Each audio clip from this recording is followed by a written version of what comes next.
गुरुदेव और माँ गायत्री को कोटि कोटि नमन। आप सभी को प्रणाम। धी कहते हैं बुद्धि को। बुद्धि के वैसे तो कितने ही स्तर हैं और उसके बहुत सारे नाम हैं, जैसे अक्लमंदी का होना, चतुरता, होशियारी, सूझबूझ, तीक्ष्ण बुद्धि, दूरदर्शिता आदि। बुद्धि शब्द का अर्थ इन सब में प्रयोग होता है। आमतौर से मस्तिष्क के बल को बुद्धि कहते हैं। जिसका मस्तिष्क अधिक बलवान है, अधिक सूक्ष्म है, अधिक स्फूर्तिवान है, उसे बुद्धिमान कहा जाता है। और जो इस गुण से रहित होता है उसे मूर्ख घोषित कर दिया जाता है। परंतु ये परिभाषा बहुत ही स्थूल और अधूरी है। कितने ही व्यक्ति बड़े चालाक, धूर्त, बगुला भगत, हरफन मौला होते हैं, उनकी उस्तादी के आगे कौवा भी पानी भरता है। दुनिया में जितने भी बदमाश, मक्कार, धोखेबाज, झूठे, दुष्ट प्रकृति के मनुष्य हैं, प्रायः तेज दिमाग के होते हैं, क्योंकि बिना दिमागी तेजी के दुनिया भर की खुराफात सोचना और अपने चंगुल में दूसरों को फंसा लेना नहीं हो सकता। कोई मूर्ख इस तरह की चालबाजी सोचे या करना भी चाहे तो वह बेचारा कर नहीं सकता। उसकी पोल खुलने में जरा भी देर नहीं लगेगी। ऐसी तेज बुद्धि जो आदमी को चालाकी और बदमाशियों से भरा हुआ बना देती है, उससे वह बेवकूफ़ी अच्छी है, जिसके कारण मनुष्य बुराइयों से बच जाता है और अपने भविष्य को उतना अंधकारमय नहीं बना पाता जितना कि चतुर कहे जाने वाले व्यक्ति दिन रात बनाते हैं। ऐसी बुद्धि बेकार है। इसके होने से तो उसका ना होना ही अच्छा है। गायत्री में ऐसी बुद्धि के लिए याचना नहीं की गई है। ऐसी अक्लमंदी तो कॉलेजों में, व्यापारिक मंडियों में, उस्तादों के गिरोह में, कारीगरों के समूह में, उस विषय के जो विशेषज्ञ हैं उनसे सीखी जा सकती है। इस मामूली चीज के लिए आत्मा को परमात्मा के सामने गुहार मचाने की आवश्यकता नहीं है। आत्मा को सबसे अधिक आवश्यकता जिस वस्तु की है वह है सद्बुद्धि की। इसी को ध्येय कहते हैं। इसके अभाव में जिस कुबुद्धि से उसका पाला पड़ता है वह उसे पग पग पर कुचलती है, उसके लिए नार की स्थिति उत्पन्न करती है।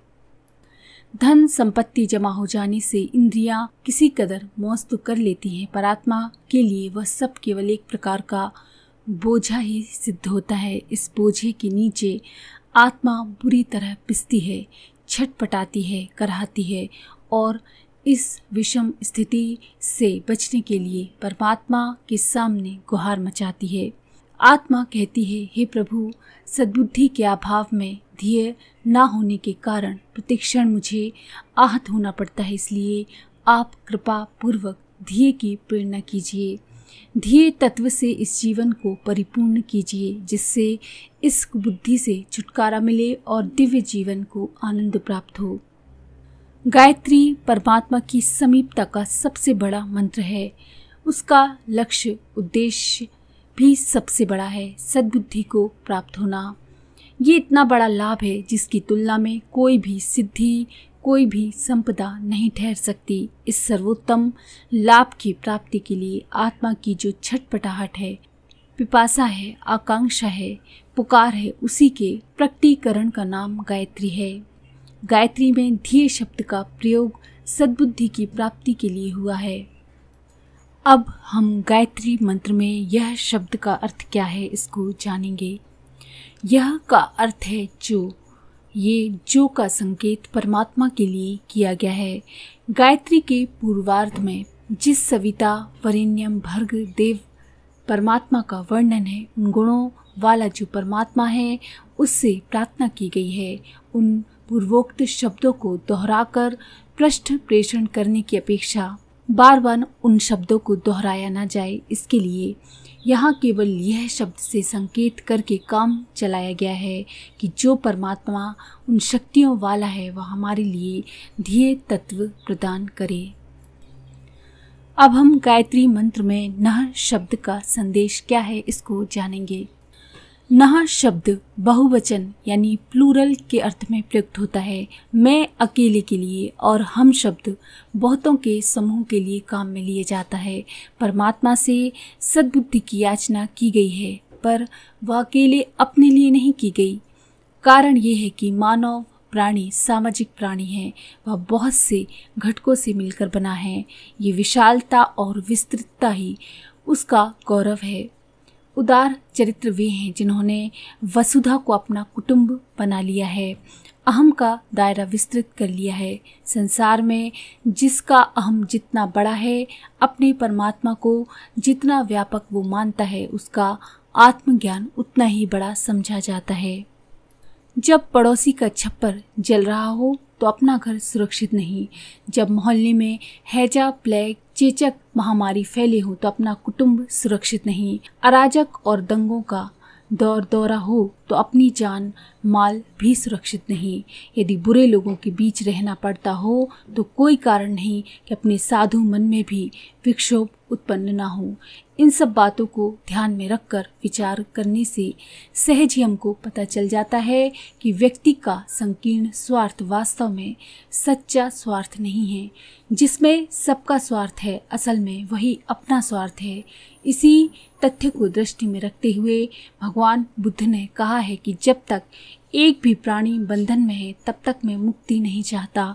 व्यक्ति का व्यक्तिगत सुख उतना महत्वपूर्ण नहीं है जितना कि सबको सुखी होते देखने का सुख। यही कारण है कि अनेकों सिद्ध महापुरुष स्वर्ग या मुक्ति का सुख भोगने की अपेक्षा संसार के दुखग्रस्त लोगों की सेवा सहायता करने का उद्देश्य धारण करके संसार में ही रहना अधिक पसंद करते हैं। हम सबको सद्बुद्धि मिले। मेरे अंतर जगत और बाह्य जगत में सर्वत्र सद्बुद्धि का प्रकाश हो, ये प्रार्थना भगवान से की जाती है। इस सद्बुद्धि के महत्व को नह शब्द में स्पष्ट कर दिया गया है। अब हम प्रचोदयात का रहस्य गायत्री मंत्र में क्या है इसको जानेंगे। प्रचोदयात का अर्थ है प्रेरणा करना, जोड़ना, बढ़ाना।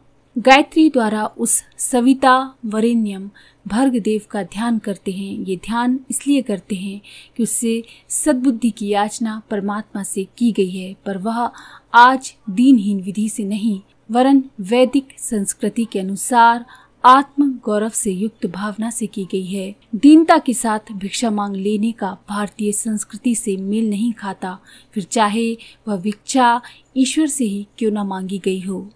प्रचोदयात कहकर परमात्मा से बुद्धि को प्रेरित करने की याचना की गई है। वे हमारी बुद्धि को प्रेरणा दें जिससे उत्साहित होकर हम अपने अंतःकरण का निर्माण करने में जुट जाएं, अपनी कुबुद्धि से लड़कर उसे परास्त करें और उसके स्थान पर सद्बुद्धि के स्थापन का कार्य करें। भारतीय संस्कृति कर्मवाद की संस्कृति है। उसमें पुरुषार्थ करना, प्रयत्न करना, संघर्ष और श्रम करके अभीष्ट वस्तुएं प्राप्त करने का आदेश है। ईश्वर से जो भी प्रार्थनाएं की गई हैं उसमें ईश्वर का आशीर्वाद, पथ प्रदर्शन, नेतृत्व मांगा गया है। गुरुजनों से किसी भी शुभ कार्य के आरंभ में ऐसे ही आशीर्वाद मांगा जाता है। जब बालक परीक्षा देने जाते हैं तब गुरुओं से उत्तीर्ण होने का आशीर्वाद मांगते हैं। आशीर्वाद को पाकर छात्र का उत्साह बढ़ता है, वह अपने प्रयत्न से परीक्षा में उत्तीर्ण होता है। कोई छात्र ये आशा रखे कि मुझे स्वयं कुछ प्रयत्न ना करना पड़े और केवल मात्र आशीर्वाद की शक्ति से उत्तीर्ण होने का प्रमाण पत्र मिल जाए तो ये अनुचित आशा कही जाएगी। ईश्वरीय विधान में कर्म के साथ फल को जोड़ा गया है। यत्न की पूंछ से सफलता बंधी हुई है, यानी आप जितना प्रयत्न करेंगे उतनी ही सफलता आपको मिलेगी। आज जो प्रारब्ध या भाग के रूप में हमारे सामने मौजूद है वह एक समय का कर्म है। कुछ समय के बाद कर्म का जब परिपाक हो जाता है तो उसे भाग्य कहते हैं। भाग्य का कारण ईश्वर की कृपा या अकृपा नहीं बल्कि भूतकाल में किए हुए अपने ही कर्म हैं जो पक कर समय के अनुसार हमारे सामने उगते हैं और प्रारब्ध कहलाते हैं। ईश्वर किसी पर प्रसन्न अप्रसन्न नहीं होता, उसके लिए सब प्राणी समान हैं। सबको उसने समान अवसर और अधिकार दिए हैं। साथ ही ये स्वाधीनता भी दी है कि भले या बुरे जैसे चाहे कर्म करे, परंतु कर्म फल की दृष्टि से उसे परतंत्र रखा है। अपने किए हुए कर्मों के फल से बचना कठिन है। गायत्री मंत्र में प्रचोदयात शब्द बहुत ही शानदार है। उसमें आत्मा के गौरव की पूर्णतया रक्षा की गई है। आत्मा शक्तियों का भंडार है। उसमें सब तत्व मौजूद हैं जिसकी सहायता से वह मनचाही स्थितियां और वस्तु भी प्राप्त कर सकता है।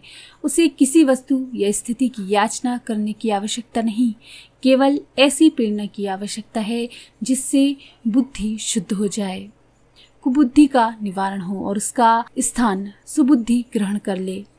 प्रचोदयात शब्द इसी प्रेरणा का बोधक है। तो अगर आपको ये जानकारी पसंद आई तो प्लीज़ लाइक करें, शेयर करें, सब्सक्राइब करें और बेल के आइकन पर क्लिक करके ऑल पर क्लिक करना ना